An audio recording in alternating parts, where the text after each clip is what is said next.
Sí, hola, buenas tardes, buenas noches.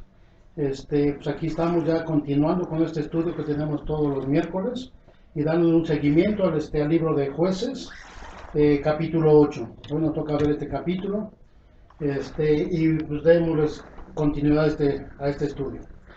Aquí lo que vemos en este capítulo es un seguimiento y seguimos estudiando la vida de Gedeón, a quien Dios usó para liberar a su pueblo, después de que los madianitas estaban constantemente oprimiendo al pueblo de Dios. Recordemos en los capítulos anteriores, en el capítulo 6 y 7, nos hablaban acerca de que los madianitas les quitaban sus cosechas, sus animales, no los dejaban hacer completamente nada al pueblo de Dios. Pero la razón de esto es porque los manitas habían hecho esto a Israel, era porque los israelitas se habían vuelto a la idolatría nuevamente. Eso lo podemos ver si nos regresamos un poquito en Jueces 6:10. Nos dice: yo les dije que yo soy Jehová vuestro Dios.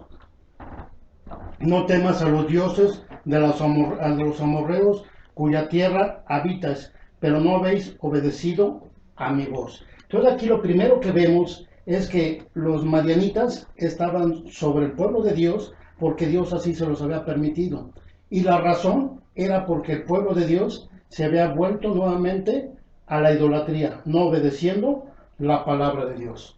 Ok, esta es una de las razones por el cual Dios mandó a Gedeón a atacar, a terminar con todos estos, con los madianitas. Ok, pero antes de empezar el capítulo vamos a poner esto en manos de Dios para que sea Él el que nos guíe. Señor bendito, gracias te damos en esta tarde, en esta noche, Padre hermoso, gracias te damos por tu amor, tu misericordia y tu perdón, Padre hermoso.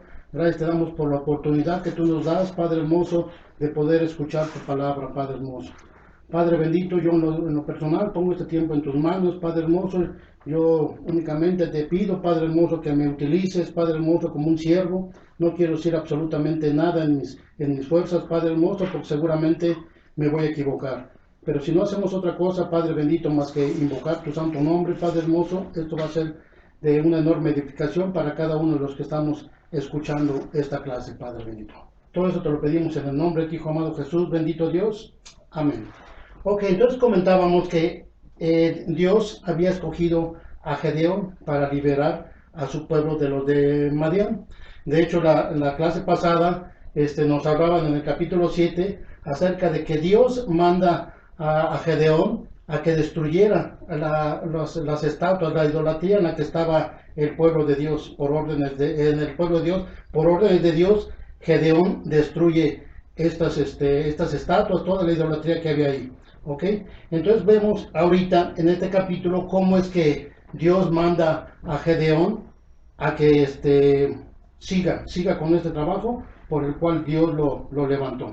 Ok, entonces vemos en el capítulo 8, versículo 1, dice: entonces los hombres de Efraín dijeron a Gedeón: ¿qué es esto que has hecho con nosotros, de no llamarnos cuando ibas a combatir a Madián? Discutieron fuertemente con él y él les respondió: ¿qué he hecho yo ahora comparado con ustedes? ¿No ha sido mejor el rebusco de Efraín que la vendimia de Abiezer? Dios ha entregado en la mano de ustedes a Obed y a Seb, jefes de Madián. ¿Qué puedo yo hacer comparado con ustedes? Después que que él dijo estas palabras, se aplacó el enojo de ellos contra él. Ok, entonces aquí lo primero que vemos es que los de Efraín, que eran del pueblo de Dios, estaban reclamándole a Gedeón el por qué no los había invitado a esta batalla. En la clase pasada también vimos que Gedeón, con 300 hombres que Dios le dijo que podía ocupar, después de ir seleccionando poco a poco, eso lo vimos en la clase pasada, se quedaron únicamente con 300 personas y destruyeron a un ejército de 135,000 hombres de Madián, y contra solo 300 que Dios permitió que fueran con Gedeón a la lucha en contra de ellos. Es decir, aproximadamente 440 por cada uno de los de Israel, del pueblo de Dios. Esto era prácticamente imposible ganar y esto hace que la victoria fuese sobre algo sobrenatural. ¿Ok? Entonces aquí lo que vemos en lo de Efraín, que tenían celo y le dicen que por qué no los había llamado. Vemos que había una gran victoria sobrenatural que el pueblo de Dios había tenido sobre los de Madián. Y le reclaman que por qué no los había llamado. Pero si vamos al versículo 7, en el capítulo 7, versículo 24 y 25, vemos que no era así, que sí los de Efraín sí habían sido llamados. Dice Jueces 7, 24, 25, Gedeón también envió mensajeros por todo el monte de Efraín, diciendo, desciendan al encuentro de los de Madián y tomad los vados de Bet Bará y del Jordán antes que ellos lleguen. Y juntos todos los hombres de Efraín tomaron los vados de Bet Bará y del Jordán y tomaron los dos príncipes de Madián, Obed y Seb, y mataron a Obed en la peña de Obed y a Seb lo mataron en el lagar de Seb. Y después que siguieron los madianitas, trajeron la cabeza de Obed y la de Seb a Gedeón al otro lado del Jordán. Porque entonces aquí lo que vemos es que sí habían sido convocados los de Efraín, pero ellos desde su punto de vista, viendo la gran victoria que había tenido Gedeón al derrotar 300 hombres a 135,000 hombres, ellos creyeron que esto era algo más, más reluciente, que se veía más desde su punto de vista. Ajá. Entonces, esto lo que querían era participar en algo que fuera más vistoso. Aquí lo que querían era ser reconocidos únicamente a ellos o a su pueblo, los de Efraín. Y esto tristemente pasa también con nosotros en la actualidad, en nuestra iglesia. Si lo vemos aquí en la iglesia, nosotros aquí en la Amistad Cristiana Linda Vista, hay algunos tiempos en los que se sale a compartir de la palabra, ir a evangelizar a los alrededores de aquí de la colonia. Pero no todos vamos a esos trabajos que Dios nos pide y es una obligación que vayamos a compartir la palabra. Ok, pero cuando se ven los resultados, entonces la gente que no va a estos lugares regularmente y ve los resultados que hubo, sí empiezan a tener ese celo, o empezamos a tener ese celo de que por qué no nos invitaron. Aquí constantemente las invitaciones se hacen para todos. Todos sabemos y conocemos que estas invitaciones están, que estos trabajos los tenemos que hacer, pero muchas veces queremos una invitación muy especial que vayan y que nos lo hagan de una manera personal, y no nos acercamos. Pero cuando vemos la gran victoria, y no es una victoria nuestra, aquí en el caso de Gedeón no fue una victoria que se le haya atribuido Gedeón, sino fue una victoria para Dios, ¿no? Pero la gente cuando ve esto, entonces sí reclaman, ¿por qué no me invitaste? Me hubieras invitado, porque ven todo lo que Dios hace. Entonces no hay mucha diferencia entre lo que vemos aquí en este capítulo y lo que pasa actualmente en nuestras iglesias. Entonces aquí lo que vemos en el pueblo de Efraín es que tenían ese celo. Dios siempre nos llama a todos. Todos tenemos algo importante que hacer. Aquí lo de Efraín, ellos sentían que no era tan lucido o no era tan grande lo que Dios les había pedido a ellos, lo de los dos reyes, de ir por la cabeza de los dos reyes, porque nada más eran dos, pero más sin embargo, Gedeón había matado a 135,000 personas. Ellos se estaban basando en la cantidad y no en el trabajo que Dios les había pedido. Todo el trabajo que Dios nos pide es importante. Aquí los dos hicieron un trabajo muy importante, tanto Gedeón como los de Efraín, pero Efraín no lo veía así. Recordemos lo que dice la palabra de Dios, que todos somos un cuerpo en Cristo. La iglesia somos un cuerpo. Y todo el trabajo que se hace dentro de una congregación, dentro de una iglesia, y todo el trabajo que se hace aún fuera de la iglesia, es importante. Aquí lo podemos ver claramente, aquí en nuestra iglesia hay gente que forma parte de un grupo de decanes, que viene de temprano a lavar los baños, a limpiar las sillas, pero eso no es menos importante que lo que hace el conferencista al compartir la palabra, no es menos importante. Esa es parte de la obra de Dios y todo tiene que ver con trabajar para la obra de Dios, que es engrandecer su reino. compartir su palabra. Entonces tengamos muy en claro esto, que siempre cualquier cosa que Dios nos mande, aunque pareciera que no se ve, es importante, pero aquí los de Efraín no lo veían así, y por eso es que tenían ese celo. Algo muy importante, lo que sigue aquí, es la contestación que da Gedeón a los de Efraín. Gedeón fácilmente le pudo haber dicho, no, pues es que Dios así me lo pidió. Y efectivamente Dios, cuando fue escogiendo a las personas, recordemos que eran 32,000, de ahí se fue reduciendo hasta que quedaron únicamente 300. Gedeón les pudo haber contestado fácilmente, no, pues a Dios así me lo pidió. Y punto, ¿no? O de alguna manera altanera, Gedeón lo pudo haber hecho. Pero su contestación no fue esa. Veamos qué fue lo que contestó Gedeón. Aquí en el Jueces 8, versículo 2, dice, y le respondió, ¿qué he hecho yo ahora comparado con ustedes? ¿No ha sido mejor el rebusco de Efraín que la vendimia de Eliezer?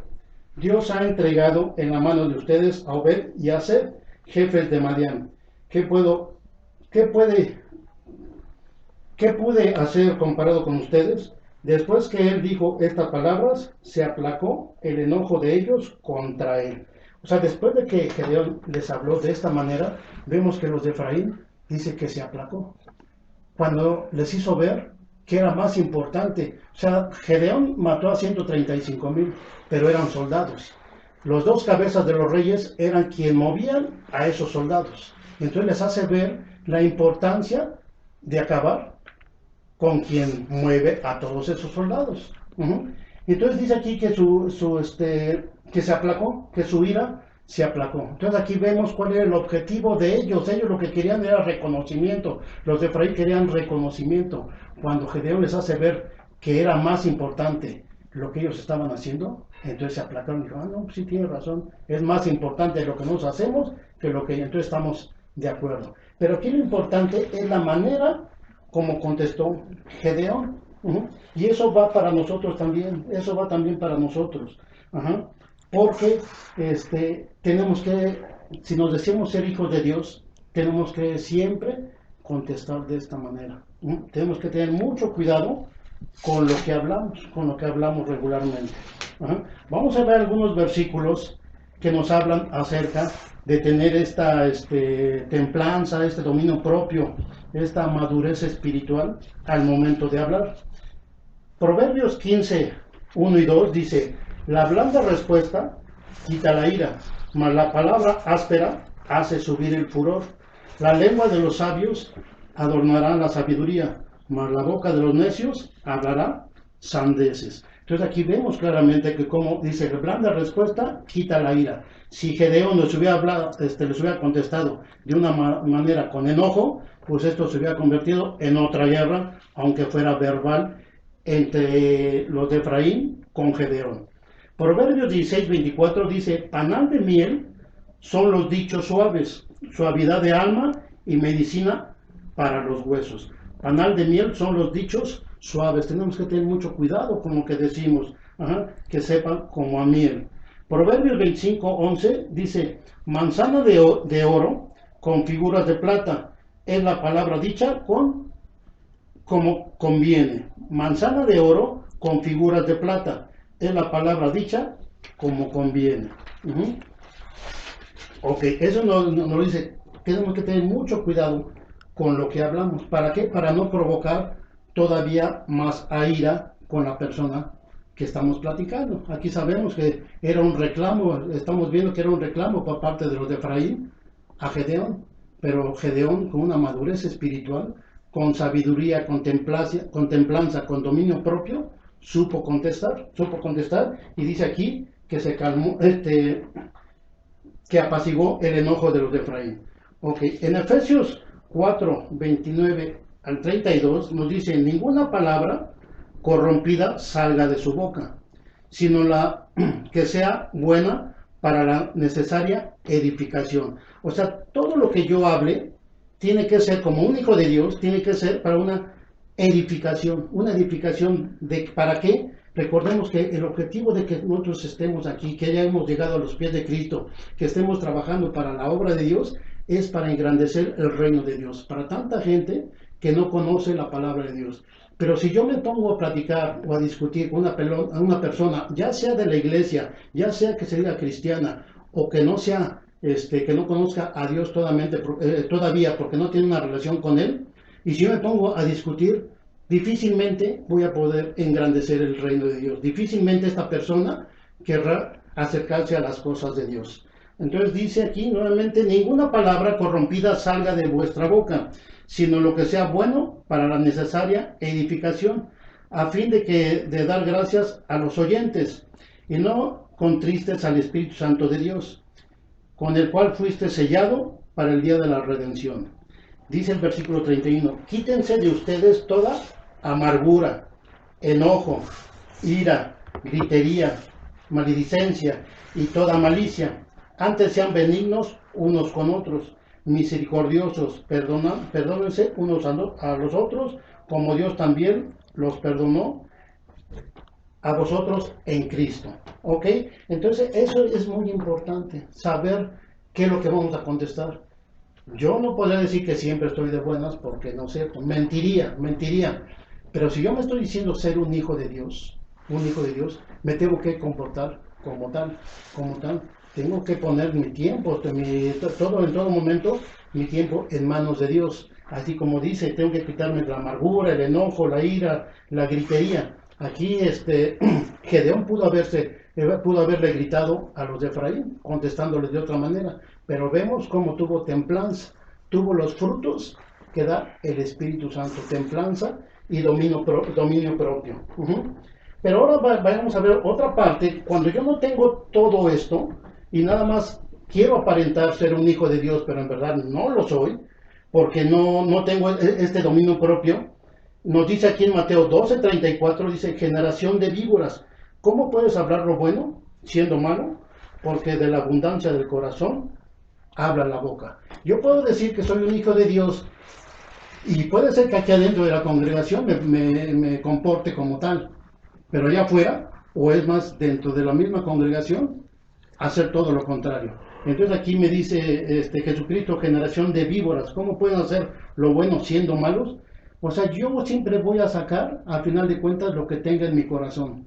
Si en mi corazón verdaderamente está Cristo Jesús, voy a hablar eso, voy a sacar siempre eso, esa templanza, ese dominio propio, esa prudencia para hablar.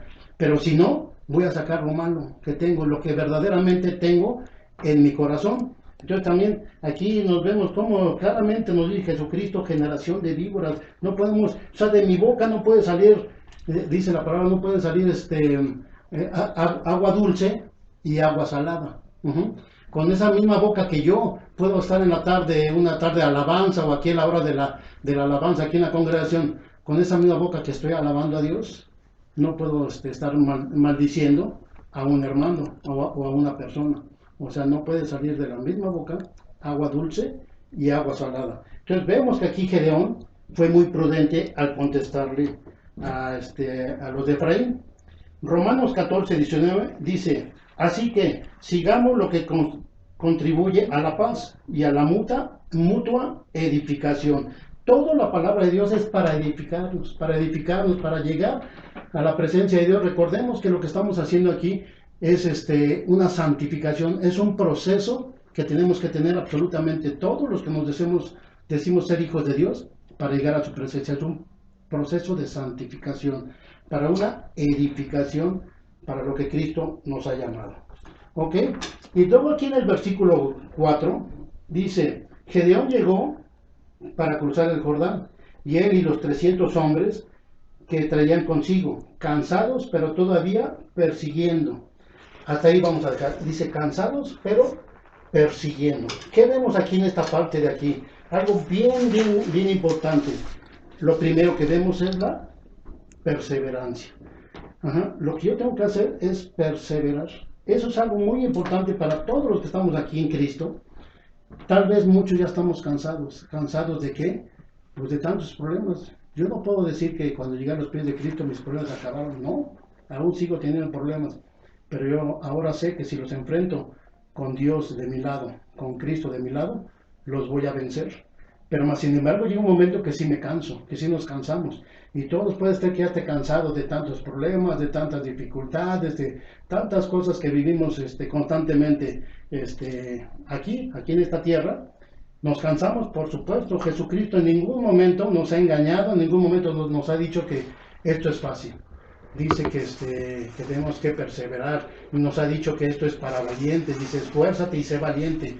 Cuando nos dice esto, quiere decir que esto no es fácil y que nos vamos a cansar, sí, pero más sin embargo aquí el punto bien importante dice, cansados pero todavía persiguiendo. ¿A qué se refiere con esto de persiguiendo? O sea, perseverando. Gedeón junto con sus 300 hombres ya estaban cansados, habían peleado contra 135,000. Aunque sabemos que Dios fue el que les dio la victoria, pero aún así ellos estaban ahí. Entonces estaban cansados, pero aún así persiguiendo. O sea, ¿qué quiere decir? Perseverando, perseverando. Entonces vamos a enfocarnos un poquito en esta palabra de perseverar. Perseverar, que es lo que tenemos que hacer todos los que estamos aquí en los pies de Cristo. En Juan 4:6 nos dice, y estaba allí el pozo de Jacob. Entonces Jesús, cansado del camino, se sentó así junto al pozo, era como la hora sexta. Entonces vemos que Jesús mismo se cansaba, se cansaba. Recordemos que Jesús es 100% Dios y 100% hombre. Entonces Jesús se cansaba. Ahorita no voy a leer toda esta parte de aquí de Juan, pero yo creo que todos la conocemos, es cuando está cuando llega al pozo y para pedirle a una samaritana que le dé agua. Y ahí mismo en Juan 4:10 dice, respondiendo Jesús y le dijo, si conocieras el don de Dios y quién es el que te dice, dame de beber, tú le pedirías y él te daría agua viva. Entonces vemos cómo Jesús, aún cansado, que nos dice aquí, él seguía trabajando. Él a final de cuentas le estaba compartiendo a la samaritana, le estaba ministrando a la samaritana de que él era el agua viva. Ajá. Aún cansado, él seguía haciendo el propósito, seguía cumpliendo con el propósito que el Padre lo envió aquí a este mundo. Entonces vemos que Jesús también se cansaba. Mateo 10:22 dice, y seréis aborrecidos de todos por causa de mi nombre, mas el que persevere hasta el fin, este será salvo. Aquí nuevamente la palabra perseverar. Podemos estar cansados, puedo estar aquí yo 1, 2, 3, 20, 30 años en la palabra de Dios y puede ser que esté yo cansado de estar aquí, venir todos los domingos, venir los sábados a Indago, tantas cosas que podemos hacer en la semana para la obra de Dios y puede ser que nos cansemos. Pero aquí Jesús nos dice nuevamente aquí en Mateo 10:22, y seréis aborrecidos de todos por causa de mi nombre.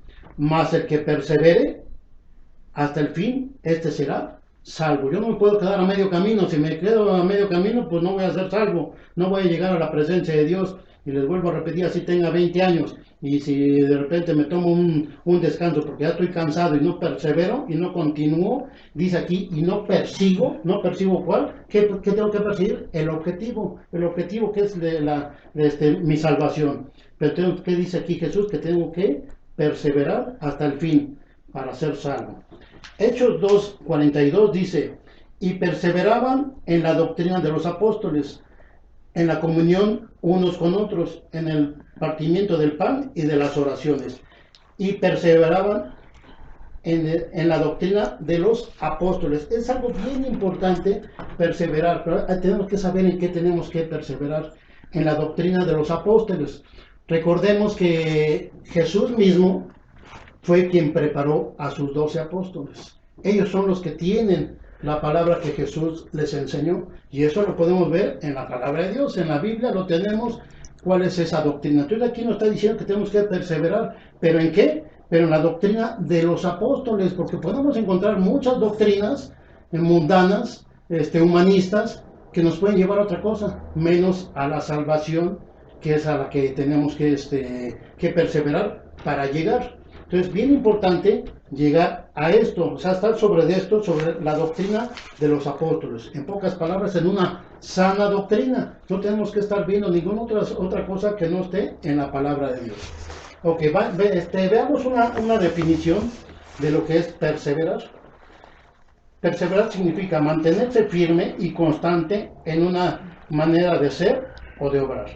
Sinónimos de perseverar es insistir, continuar, perseguir, reanudar, prolongar o mantener. A mí me gustó mucho esta palabra de reanudar, porque hay mucha gente que puede estar ya en las cosas de Dios y de repente tener alguna caída, alguna recaída y regresar nuevamente al mundo. Pero podemos reanudar. Todo el tiempo mientras estemos aquí podemos estar reanudando y regresar. Aunque no es conveniente estar jugando a que voy y vengo, voy y vengo. Lo importante es mantenerse. Ok, pero algo contrario a lo que es perseverar es abandonar. Entonces tenemos que tener mucho cuidado con abandonar las cosas de Dios, porque el hecho de estar aquí en la congregación no quiere decir que esté yo en las cosas de Dios, perseverando en las cosas de Dios. Nada más te estoy haciendo acto de presencia, pero no estoy perseverando en esa salvación. Ok, entonces aquí me gustó mucho este versículo en donde dice cansados, pero todavía persiguiendo. Entonces aquí lo más importante es perseverar. Ok, sigamos leyendo. El versículo 5 dice, y dijo a los hombres de Sucot, den por favor tortas de pan a la gente que me acompaña, porque ellos están cansados. Yo estoy persiguiendo a Sebag y a Salmuna, reyes de Madián. Los jefes de Sucot le respondieron, están ya las manos de Sebag y Salmuna en tu mano para que demos pan a tu ejército. Aquí vemos la respuesta de los de Sucot. O sea, aquí Gedeón le está pidiendo que les den, obviamente no nada más están cansados, sino también tienen hambre. Les está pidiendo que les den de comer. Pero estos los de Sucot, como que le condicionan. Ok, pues ya mataste a los 135,000, pero ahora falta que mates a los reyes de Madián. Ok, lo están de alguna manera condicionando.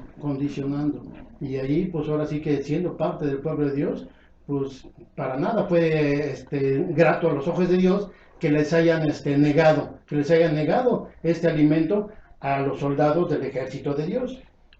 Continuemos el versículo 7, y Gedeón les dijo, pues bien, cuando el Señor haya entregado en mi mano a Sebag y a Salmuna, azotaré su carne con espinos y cardos del desierto.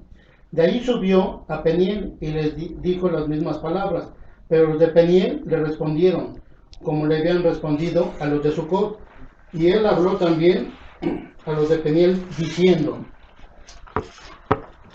cuando yo regrese en paz derribaré esta torre. Gedeón derribaré esta torre de Madián. Sebag y Salmuna estaban en Cardo, y ellos, su ejército de unos 500,000 hombres, de unos 15,000 hombres, todos los que habían quedado de todo el campamento de los hijos del oriente, porque los caídos habían sido 120,000 hombres que sacaban espada. Entonces Gedeón subió por la ruta de los que habitaban en la tierra al este de Nagat, de Nobaj y Gobbea, y atacó el campamento cuando éste no estaba en guardia. Sebag y Salmuna huyeron, pero él los persiguió. Luego capturó a los de Sagab y a Salmuna, los dos reyes de Madián, y causó pánico en todo el campamento. El versículo 13 dice, entonces Gedeón, hijo de Joab, volvió de la batalla por la cuesta de Eres y capturó a un joven de los hijos de Sucot y lo interrogó. Él le dio por escrito los nombres de los jefes de Sucot y de sus ancianos, 77 hombres. Luego fue a los hombres de Sucot y dijo, he aquí Sebag y Salmuna, acerca de los cuales me afrontaron, diciendo, ¿están ya las manos de Sebag y de Salmuna en tu mano, para que demos pan a tus hombres cansados? Entonces tomó a los ancianos de la ciudad y azotó con espinos a los cardos del desierto y a los hombres de Sucot. Asimismo derribó la torre de Peniel y mató a los hombres de la ciudad. Ok, entonces aquí, ¿qué vemos? Vemos una manera diferente. La primera parte que vimos de la forma en que actuó Gedeón, vemos que fue prudente, que fue, tuvo esa mansedumbre, tuvo ese dominio propio. aquí vemos lo contrario, aquí vemos lo contrario. Y muchas veces así somos nosotros. Tenemos esa facilidad, o no sé, o ese error, o ese pecado, de un momento hacer lo bueno y al otro momento actuar completamente de manera diferente. Tenemos que ser constantes en nuestra manera de actuar, de actuar.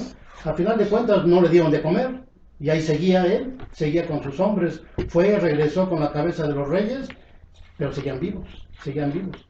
Él pudo haber regresado y mostrarles a la gente los de Peniel que ahí estaban las cabezas de los reyes, lo que ellos les habían pedido, pero de otra manera. Pero vemos lo que hizo, que no tenía nada que ver con lo que hizo en la primera parte, lo que les contestó a los hijos de Efraín. Así de volubles podemos ser nosotros muchas veces. Un día podemos estar alabando a Dios y al otro día estarlo rechazando con nuestra manera de actuar, con nuestra manera de dirigirnos. Dice ahí la palabra de Dios que Cristo no murió una vez por nosotros, una sola vez, y ya no hay otro sacrificio que podamos hacer. ¿En qué momento yo lo vuelvo a sacrificar? ¿En qué momento vuelvo a crucificar a Jesucristo? Cuando vuelvo a pecar, cuando vuelvo a ser desobediente. Muchas personas así somos, ¿no? Un momento podemos estar alabando y haciendo lo bueno, y al otro día hacer lo malo. Y es lo que yo veo aquí en esta parte con Gedeón, su manera de actuar, dos maneras de actuar completamente diferentes. Ok, continuemos leyendo esto. Versículo 18. Dice, luego persiguió a Sebá y a Salmuna. ¿Qué aspectos tenían aquellos hombres que mataron a Tabor?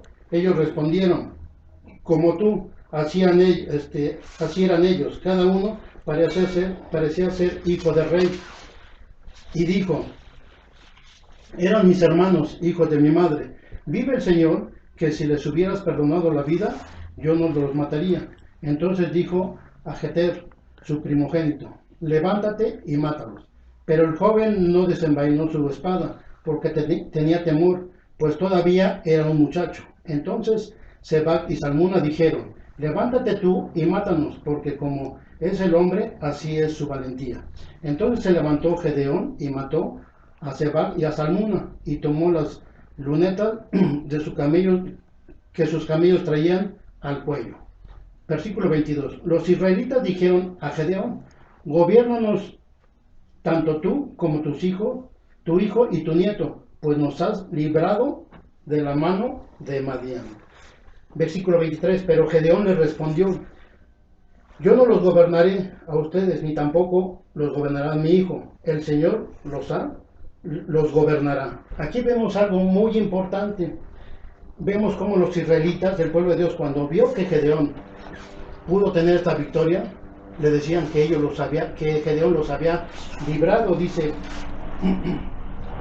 el versículo 22, gobiernanos tanto tú como tu hijo y tu nieto, pues nos has librado. Aquí ellos estaban viendo que estaban pensando que Gedeón los había librado de la mano de los de Madián, y sabemos que no es así.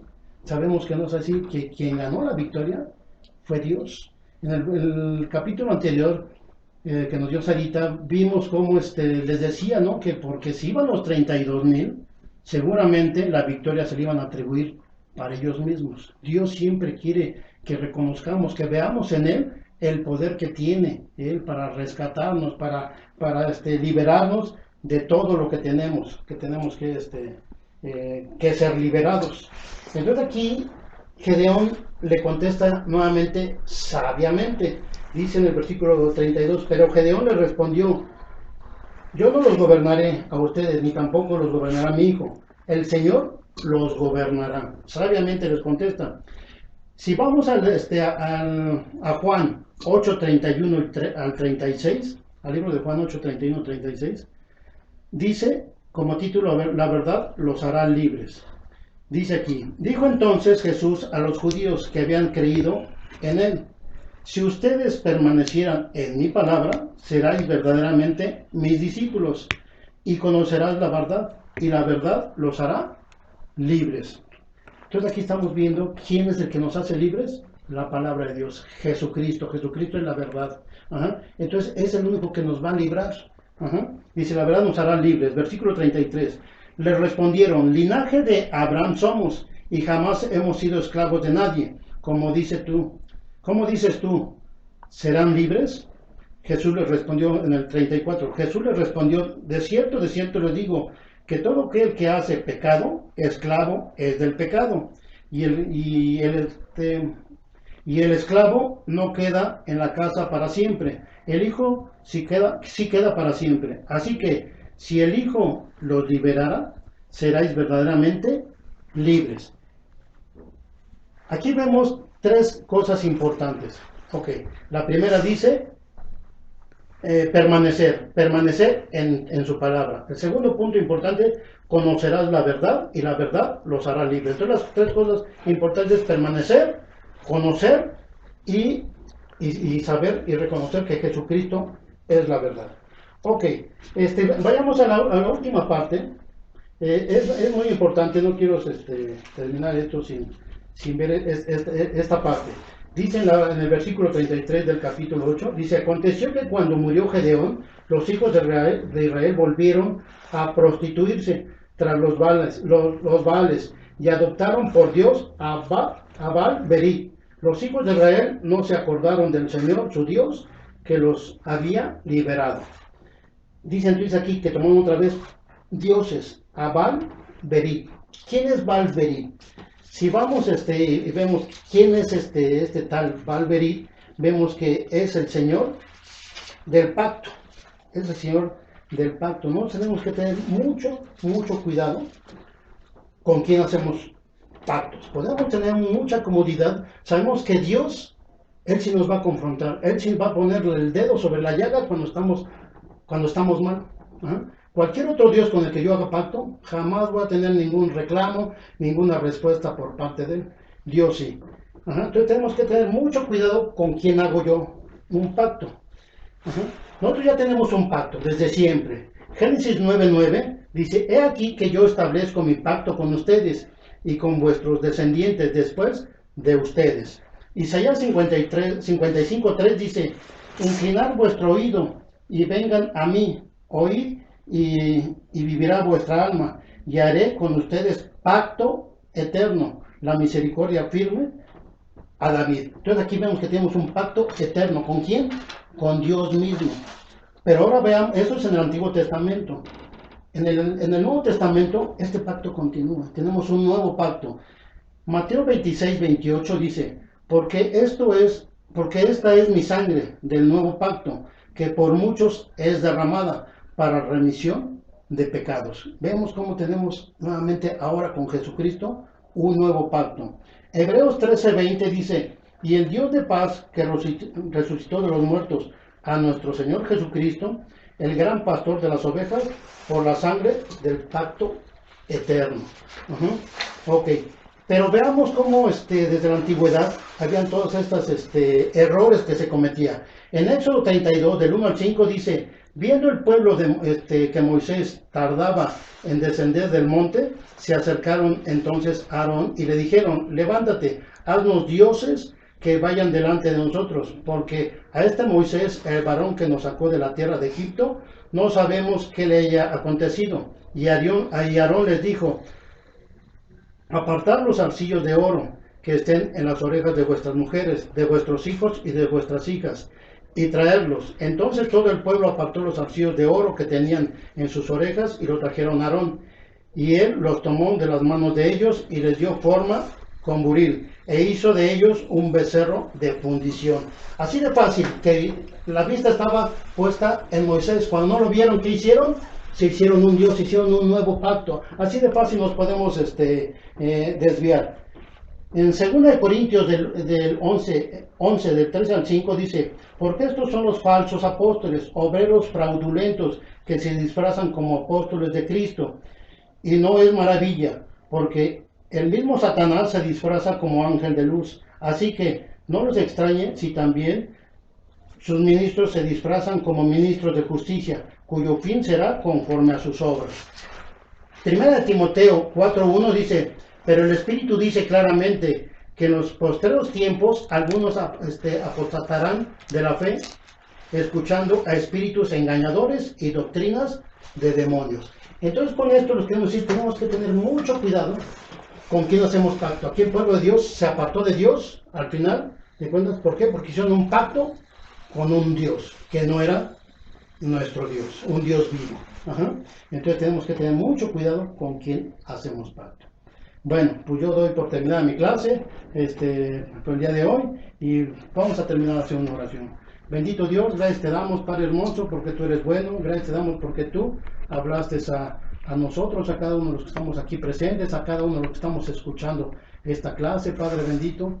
Gracias te damos porque tú siempre estás al pendiente de nosotros y tienes palabra nueva cada día, Padre bendito. Alabamos y bendecimos tu nombre, bendito Dios, porque solamente tú eres digno. Gracias te damos en el poderoso nombre de tu amado Jesús, bendito Dios. Amén.